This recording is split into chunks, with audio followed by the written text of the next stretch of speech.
we hack the code and flip the tag. Where cliches come to retire. Drop that beat, turn down to fire. Say what's real, make fears take a seat. Unconventional wisdom, dancing on your feet. Hey. Oh, and welcome to Unconventional Wisdom about conventional wisdom. I'm your host, Kim Miller-Hershon. I'm very excited to be with Christian Espinosa today, and we're just going to have a great conversation. So let me tell you a little bit about Christian before we jump in. So Christian is a best-selling author, cybersecurity entrepreneur, and check this out, Ironman triathlete who built and sold Alpine Security and now leads Blue Goat Cyber, securing medical devices for FDA compliance. Christian is a blood clot survivor who shares practical strategies for overcoming adversity, building resilient leadership, and navigating cybersecurity challenges. His books, The Smartest Person in the Room and The In-Between, explore how mindset shifts and emotional intelligence drive personal and professional success. So, Christian, welcome. Thank you, Kim. Thanks so much for having me on. Absolutely. I'm excited for our discussion today. I think I'm going to ask you your random question in a second, but I think that being a 24-time triathlete, the kind of resilience, endurance, just grit that it takes to do that, I think has a lot to do, I imagine, with your personality, but also your success. So I'd love to explore that a little bit too. But before we get there, we are all just dying to know about Formula Car racing. So tell us about that. I want to do a Formula 4 race. I haven't done a race yet. I am qualified to do a race. I did the Formula 4 beginner course in New Jersey. Then I did the advanced course in Austin. A Formula 4 car is kind of like a Formula 1 car, but not as expensive and not as fast, but it's still an open cockpit, open wheel car, manual shifting and all that. And I'm about the max size you can fit in the car. So for me, it's pretty challenging because everybody else gets to sit on like some padding. I sit straight on the carbon fiber. So I feel like every bump in the car Oh, wow. because they strap these things over your shoulder. So you're like locked into the car. So yeah, I'm like the max capacity. I'm like almost 6'2" and like 220 pounds or so. So it's about the max for the car. But it's something I've always found interesting. Not always, but I went to Vegas and did this thing at Speed Vegas where you drive like on a Formula 1 type of course. And I used to think just driving cars was whoever could just put the pedal to the metal and hold it there the longest. But when you have a track with a lot of turns, there's a lot of skill involved, like the balance of the car, hitting the apex just right, the entry speed, the exit speed, all these things, which I find unique because it's like something you can never fully master. There's always some little thing you can get better at. And that's what I like about it. Plus, it's risky and you're out there in the elements and you're close to the ground. That's the other thing about the car, you're like a few inches off the ground. So it's a different perspective as well. Yeah. So, first of all, I would never be a racer because I think the relationship to my confidence in myself and the danger, just like the math does not compute. But also, too, I think I think it really takes a certain kind of mind. And it's interesting that you're in cybersecurity relative to medical devices, because I think that sort of intelligence that you're talking about in Formula 1 racing, right? Where there's a lot of physics involved in it. There's a lot of science. It's an art and a science, right? There's the feel, but it's also very technical, right? And that's why it would not be a good thing for me. I think you'd be fine. It's anything else. It's about managing the risk, and pretty much everything I do is about managing the risk. And even Formula 4 cars and racing in general, they say slow is smooth and smooth is fast. So you should only drive to your capability. Because if you try to push beyond it, you're going to get sloppy. You might run off the track. So you want to have smooth laps, which may seem slow at first, but eventually they'll be faster laps. And that's something I Right. had to figure out myself, because when I did the advanced course, there's a couple of people faster than me, and it drives me nuts. I'm super competitive. So I would try to go as fast as I can to make sure that they didn't pull away from me and they couldn't pass me and I was making a mistake. So then I just said, you know what? I'm just going to let it go, focus on good laps. And eventually I got faster and faster. And then a next session, nobody passed me. And I was gaining on people. I had to change that mindset from Uh-huh. trying to brute force it to actually learning the skills with intention, and those add up over time and make you actually faster. I love that. So you know what I heard from that conversation? You know what track I belonged on? Bumper cars. That's what I heard. Those are Okay. fun too. Different Yeah. different type of car driving. Yeah, but that's my skill level. So, we got to go with what our skill level is. Okay, very good. All right. So let's kind of jump in to our unconventional wisdom about conventional wisdom. And the first thing that we are all dying to know from you, Christian, is what's a piece of conventional business wisdom that you followed early on, only to realize later on that it was just not right for you? I think the conventional wisdom I followed early on was when my first company, I thought everybody needed cybersecurity, and people were telling me, you got to start a cybersecurity company. Everybody needs cybersecurity. So I started a cybersecurity company, but I wasn't niched down. So I was trying to sell all these cybersecurity services, which were like 15 of them, to all these different types of clients, which diluted my brand and diluted our messaging, which meant our messaging didn't really land anywhere. So I had to unlearn that and realize it's okay to say no to these 14 different industries or verticals or specific services and focus on one. Because then when you focus on one, you can really niche down your messaging, who your ideal client profile is, you know exactly what pain points you're trying to solve, and it's much easier to dial that in than to try to dial 15 things in at once. And for me, that was challenging because I would get work for some one of those 15 things, and I needed the revenue, so I didn't want to turn it down. But then it That's became this right. like loop where I was doing things one off and not really becoming proficient because I felt like I had to get the revenue. But actually, like now at Blue Goat Cyber, we get much more revenue by doing one thing really well and saying no to everything else. Yeah, that makes so much sense to me. As a entrepreneur and business owner, you are preaching to the choir here, right? I think we've all made that mistake. I'm curious. So, when you were either growing up or younger, like maybe from your family of origin or just what you thought, did you have an idea about that you had to go out and get a job? Or have you always been entrepreneurial? I grew up in a very chaotic and unstable environment with the police involved and drugs and alcohol and a lot of chaos. My mother was addicted to pain meds. There's just a lot of chaos. So for me, I've probably always wanted to be an entrepreneur, and I had to do a lot of reflection on this. I think because of my childhood, I didn't have any stability or security. So that's what I craved. So I joined the military, which provided some of that and structure, which I didn't have any structure growing up. And then my first job out of the military was a 9 to 5 typical commercial job. So it took me quite some time to actually unravel that I really can thrive in that chaotic environment. I grew up in it. So I had the skill set from early on.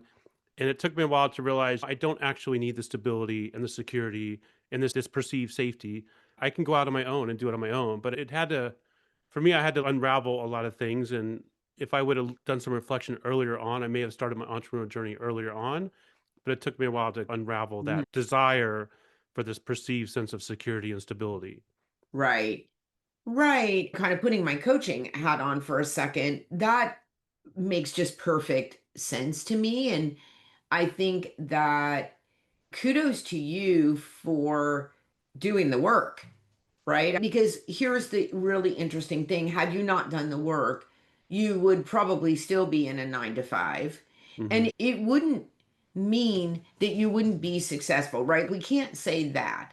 But if you always were meant to be an entrepreneur and you've already sold one company, right?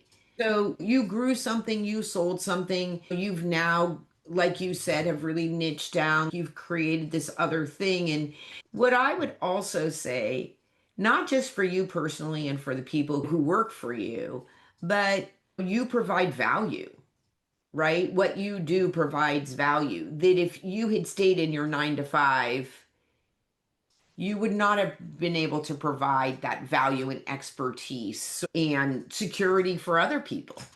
right? Yeah, I think that's, again, just kudos to you for figuring out what you need and then doing the work so that you could thrive in something that felt unsurvivable. Well, not unsurvivable. That's a little dramatic, but It feeling can the feel that trauma way today. sometimes, but yeah. Yeah. Or just brings up the trauma, right? And I think we all have those circumstances. I can certainly look back on one of the jobs that I had when I was younger and I'm like, "Oh yeah, I'm just reliving this trauma. Somebody's just paying me for it this time." And probably I think probably for me, I'm curious for you, the day that I quit that job, because it's one of the few jobs I didn't actually get fired from. The day that I was like, I choose me over reliving this trauma every single day. Like Mhm. I remember it as being such a pivotal like point for me, right? It was like I need to quit right now this minute, right? It's funny. It was actually I had to call the woman on her house phone, right? And of course I didn't want to leave a message. And I just kept calling and calling until I finally got a hold of her and just said very politely, "But I'm done." And it didn't feel like I was just quitting a job. It felt like I was choosing me over the trauma. And it really felt significant. So, okay.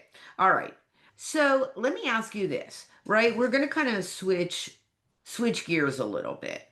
So, obviously, you had a successful business, you've got a successful business. What's one thing that people just assume you have got this figured out and on the inside you still wrestle with it? There's probably a lot of things that people assume I have figured out. I think the thing that people assume is I know a lot of things about business and about tech and about AI. I do know quite a bit, but the bottom line is I spend a lot of time learning these technologies. It's something like you can never master something. I think mastery is a pursuit. There's not like a finish line. And people automatically assume Christian knows this, but then they ask me something. I realize I know a little bit, but as soon as you start digging deeper, you realize there's a lot more I don't know. Like on search engine optimization, as an example, for my website, I probably spent like last year, I probably watched 200 YouTube videos, 20 minutes each, probably on search engine optimization and read like a bunch of things online. So people just assume I know these things, but the amount of effort it's taken to get to where I am with these things is a lot. And I often think one of the benefits I think that somebody can bring to the table is to learn to be resourceful. And for me, I'm very resourceful. But so when people ask me something, I often tell them, why don't you go look it up? Here's a couple resources. And they get frustrated. They're like, well, you know the answer. I'm like, if I give you the answer every time, then you're not going to learn to be resourceful. And then I'm always going to be the constraint and we're not going to grow as an organization.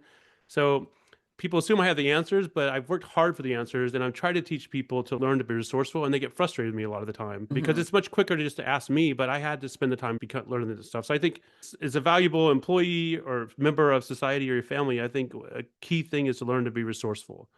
I think we've lost it, but we gained it in society because I think people have become dependent on things, but there's no reason to not be resourceful today. You can ask freaking like Claude something and it can give you a very quick answer. When I was growing up, I had to go to the library and research something for forever. And I valued knowledge much more back then because it's hard to acquire. Now That's you right. just ask the computer and it gives you an answer Yeah. in 3 seconds.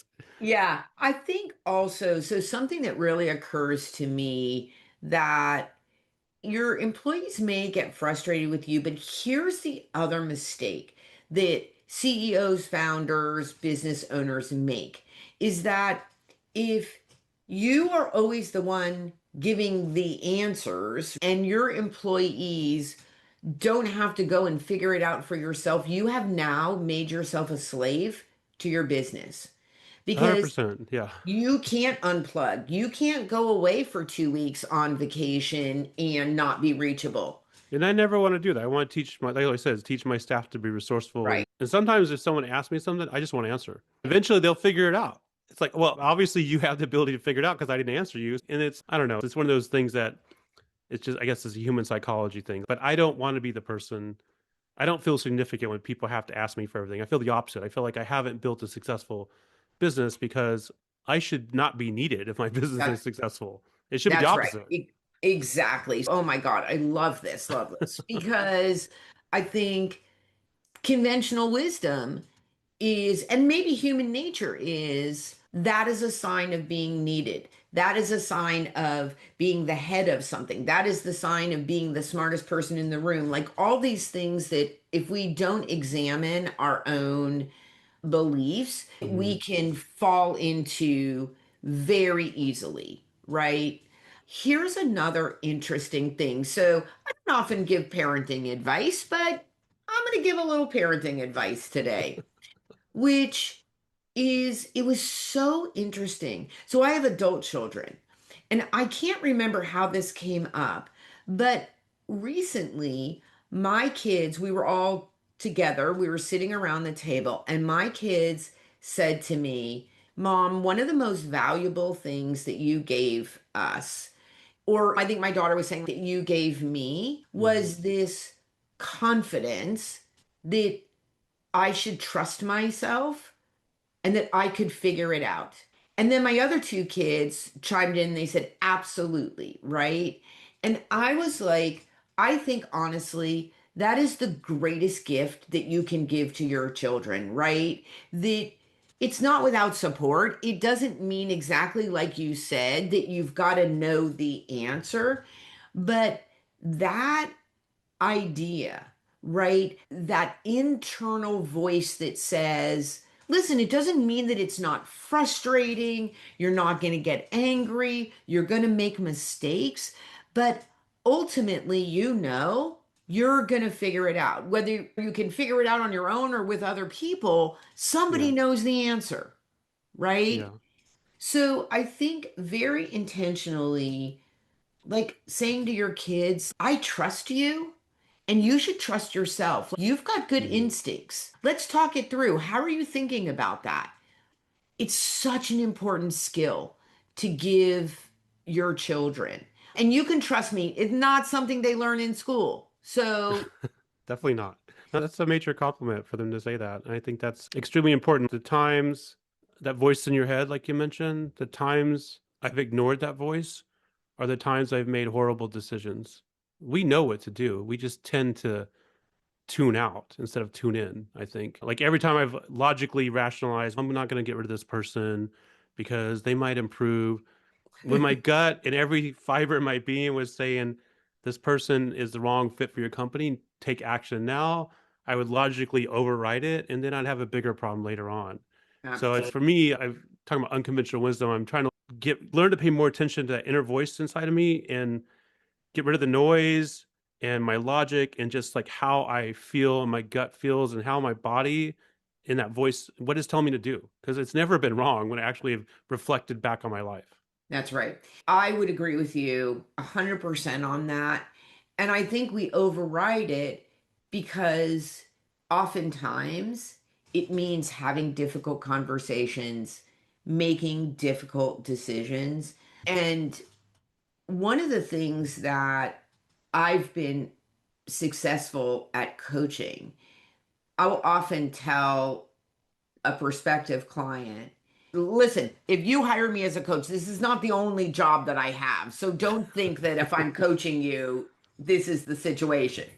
But oftentimes, a CEO will bring me in for a senior person who is not performing to where they need to, right? And maybe it's a longtime employee, right? They have a relationship with them, they're their friend, whatever the circumstances are, or there's some perceived risk in firing them. And Mm-hmm. oftentimes I won't take the assignment unless if this person improves, they'll be performing such that they can keep their job, right? Right. But here's what I can also guarantee you. If they are not, you can trust me, they're not having fun.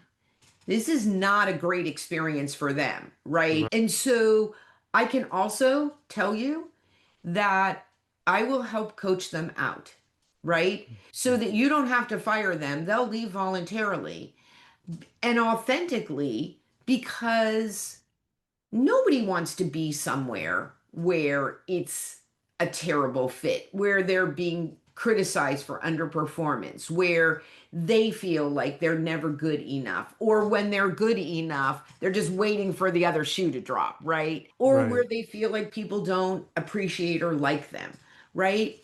So when you help somebody, there's also an incredible amount of agency for somebody, exactly the situation that I described for myself, where they say, you know what? I choose me. And so I'm out the door. I'm finding another job, right? You don't need to fire me because I actually am not happy here, right? I think that's a hard thing for people to choose themselves because a lot of people lack clarity in what they want to do. So it's hard for them to make those decisions. Absolutely. And Christian, there's a lot of ego involved, Hmm. right? And I think there's also a lot of, and you can trust me, I have been there. There's a lot of victim mode. There's a lot of, it's not me, you're doing this to me, you're treating me badly, right? You Right. are misunderstanding or misinterpreting or whatever, right? There's a thousand things. And at the end of the day, here's the really interesting thing, you can have both things be true, right?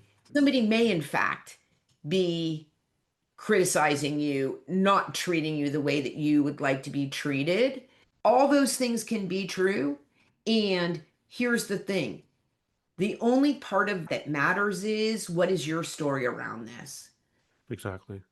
And so, why I think you're right is that most people don't want to do the work. Much easier to just say, it's my boss's the problem. And it always takes two to tango, right? Yeah. And listen, I don't I think what I want to be clear about, I don't want to be glib about this because there are circumstances beyond your control. So I don't want to be like everybody has agency because there are circumstances where you don't have agency, right?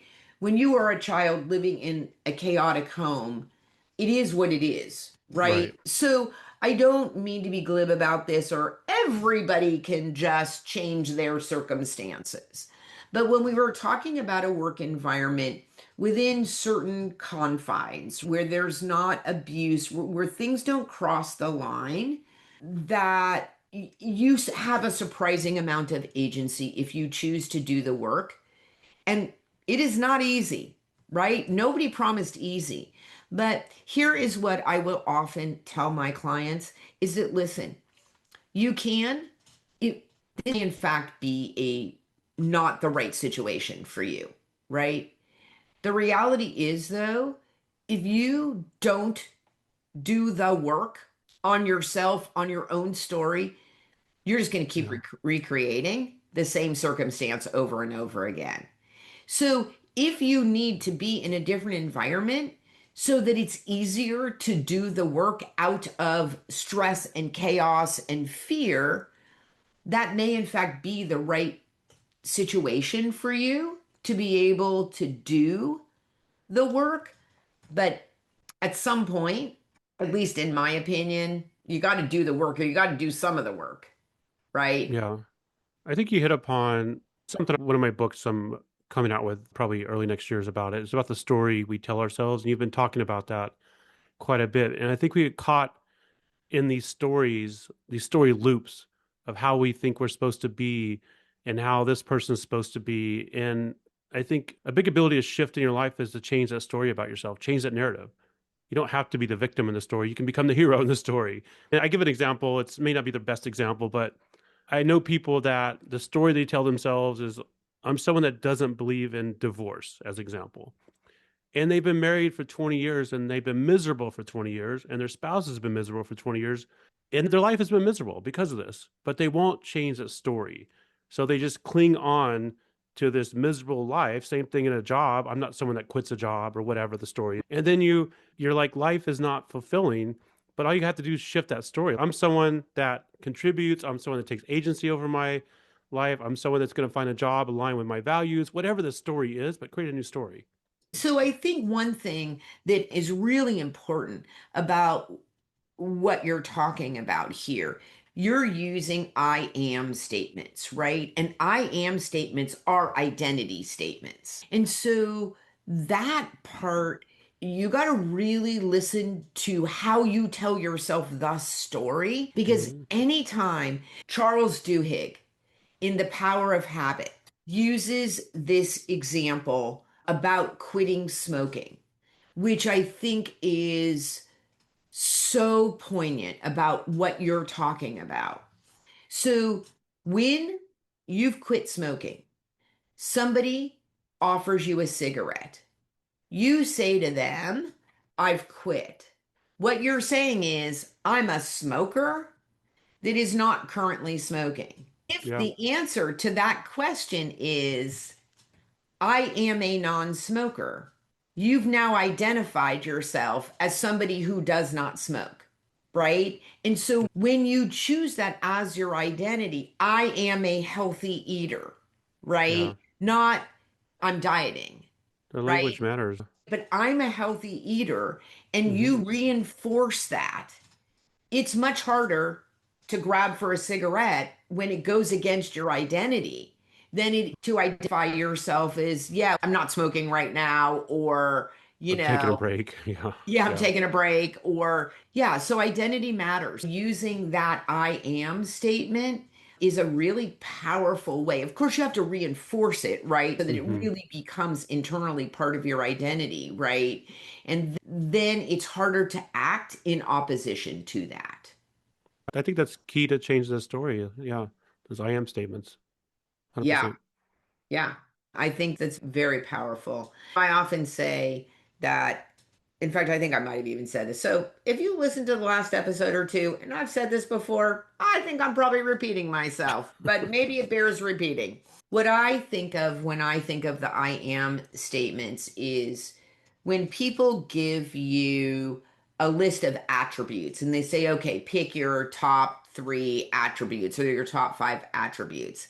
And on that list is always creativity, right? And for me, I would never choose that as an attribute because for me, creativity is my identity.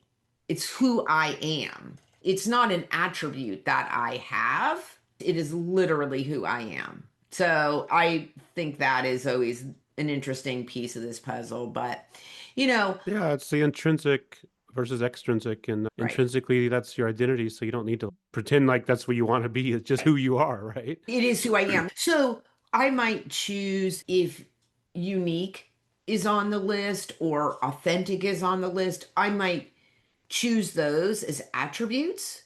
It's my creativity that makes me unique and authentic. Yeah. I don't know. That's just how I look at it. But I do think examining the stories. Here's the other piece that I've been thinking a lot about for myself. And it ties right into what we're talking about here, which is that we often start solving at the place of, let's just take, for example, my boss just took credit in a meeting for one of my ideas. Okay. And I'm really mad about it. And I have to figure out how to respond. Right. I think what's interesting about that, and I think sometimes confusing because something bad did happen. I think examining how you feel about that and what story it triggers for you can be very helpful in dealing with that circumstance, because we often start from this is what happened to me. I'm going to Yeah. say XYZ or do XYZ, or I'm We're going to talk responding to the trigger or the stimulus without really that knowing why we're responding, the root cause. That's right. That can be very helpful Mm. in understanding, and it sometimes it doesn't change your response, right? But I also think, I guess the way I like to think about it, I frame it for myself is, Kim, don't believe everything you think, right? Like, don't 100%. always, right? Because as much work as I've done, and you can trust me, Christian, I have done a lot of work, right? You have scripts and stories that run through everything, right? And you can't have a pattern disrupt unless you can see it, right? So I think I always like anything that you have a really big reaction to, that's a time to really stop. Whether it's a big, egregious thing that happened or a small thing that you have a disproportionately big reaction to, it's looking at your own. You can't do it for every single thing, but it's helpful. What do you think you have had to unlearn in order to be a successful leader? I've had to unlearn basically getting out of my own way and trying to brute force things. I wrote about this in my second book. I don't know, I don't like to label myself, but type A or a high achiever type person. And what I was doing is I would set these goals. I would call them macro level goals, like big goals, like a 24 Ironmans or climbing a mountain, whatever it is. And I would do that goal no matter what. The story I told myself is I'm someone that if I set a goal, I'm going to achieve it, period. And I did. But what that resulted in was failed relationships, missed opportunities because I was so hyper focused on that goal. And then when I got to that goal, I didn't really feel fulfilled. I was automatically thinking, okay, what's the next goal? And I was like on this rat race. I achieved, I accomplished a lot of achievements, but it wasn't fulfilling. So what I had to do was realize it's okay if through this goal I realize that maybe I no longer want to achieve this goal. That's okay. And maybe I should pivot and do this. And maybe I should pay attention to the moments right in front of me while I'm on the journey to that goal because they may inform me of something that I might be more interested in. And that took a lot of time to unravel because I grew up in a weird environment and I would think I was chasing these achievements, but they were leaving me feeling not successful or not fulfilled. And it's because I was just missing out on the things right in front of me. And if I had actually zoomed out, I realized some of these things I was going after, I no longer really cared about, but I couldn't let myself give it up for some reason. Yeah. So for me to be able to realize that it's okay to pay attention to what's right in front of you and be informed, and maybe when there's a fork in the road, you can go the other direction, even though you set a goal to go one direction. You can abandon that if it doesn't feel aligned with where you are at that point in time, which is something I've had to unlearn. And it's been a struggle. It's still a little bit of a struggle. Yeah, that really resonates. That also really resonates with me. I think we can all get hyper focused on the thing and miss some of what is around us. Yeah. So, what's one unconventional habit or mindset shift that's helped you grow your business? I don't know if it's unconventional or not, but I'm not a very process driven person, but I've had to hire people on my team. I'm more of a visionary, a creative type, and I get bored of the day to day stuff. So I've had to realize that my strengths don't align with the day to day, figuring out standard operating procedures, making sure things are running smoothly, because I'm always thinking ahead. And I get in this space where if I have to do the day to day stuff, it starts feeling like the 9 to 5 for me. And there's nothing wrong with 9 to 5, but it feels like I'm trapped versus I want to tap into my creativity and the vision and the next thing for the business. So for me, I had to realize this is what my strengths are. And I can do this other stuff too really well, but it starts feeling suffocating after a while. So I need to Right. have somebody else on my team that is really good at that so I can have the time to focus on these other things that I feel are my zone of genius, as people say, the things I'm really good at. And I can be good Right. at a lot of things, but for me, it's what am I good at that is fulfilling also. And it's building things, having that vision, creating things like books or podcasts or whatever versus the standard everyday operations of the business. So that was something I had to come to terms with. Yeah. I'm going to tell you, I'm just so impressed because I think a lot of people don't ever get there, right? They feel obligated to do a lot of things they may be good at them, but that intersection of what you are good at and what you love, that is your zone of genius. The other thing is too, is that if you're so embroiled in the day to day, then who's creating the vision? Yeah. In the business versus on the business. Yeah, I love that. All right, I've got one last question for you. This has been such a great conversation, by the way. I've really enjoyed it. So, many leaders secretly battle with imposter syndrome, right? Those moments where something happens and we have a lack of confidence or we feel triggered. So, in this current iteration of Christian, if you're going to feel that, what is the circumstance that's going to bring that up for you? And then how do you get yourself moving forward again? Like you, I've done a lot of work, so I don't really feel that syndrome anymore as a leader. And one of the moments that helped me with this is I went to this, it's called the Genius Network. It's an event by Joe Polish in Arizona. And I went there when I had my first company and I barely had made $1 million in revenue. That was like the bar to get in there. And I told myself, I don't belong here. These people are smarter than me. They've built more successful businesses. They've had exits. They've written books. They've done all this stuff. And as part of that event, they had this thing where you could order a bracelet. It was like through this company with a saying on it. And I ordered a bracelet and I put, I belong.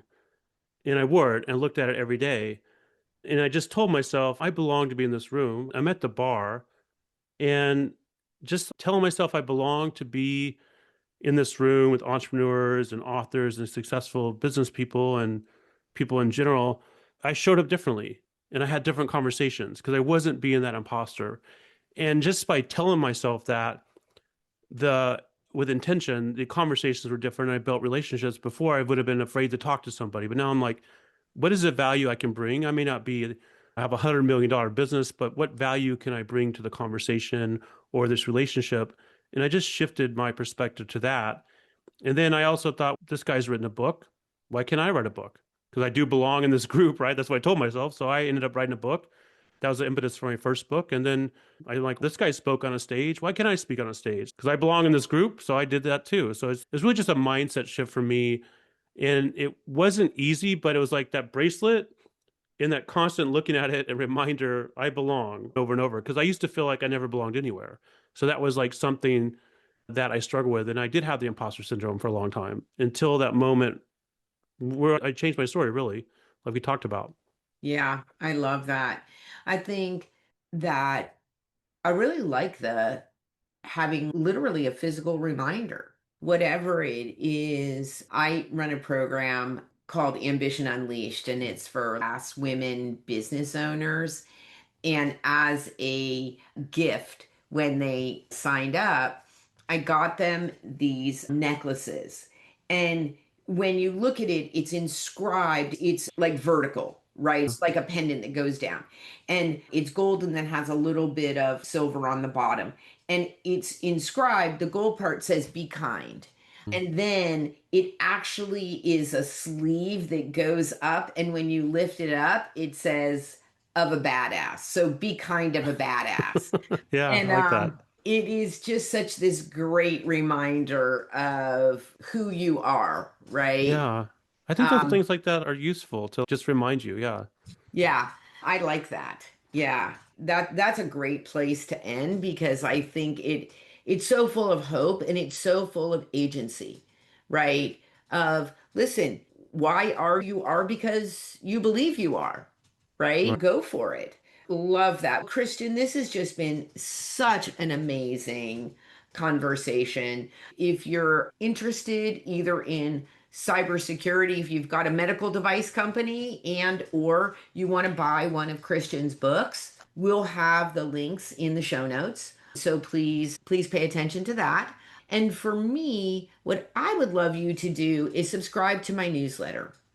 It's once a week. It's got one thing. There's always something to do, an action that you can take.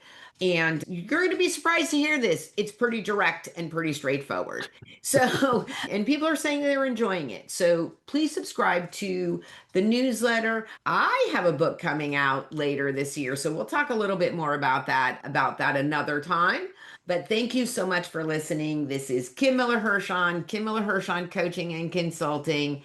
Go out there and be a better human. Where cliches come to retire. Drop that beat, turn down to fire. Say what's real, make fears take a seat. Unconventional wisdom, dancing on your feet.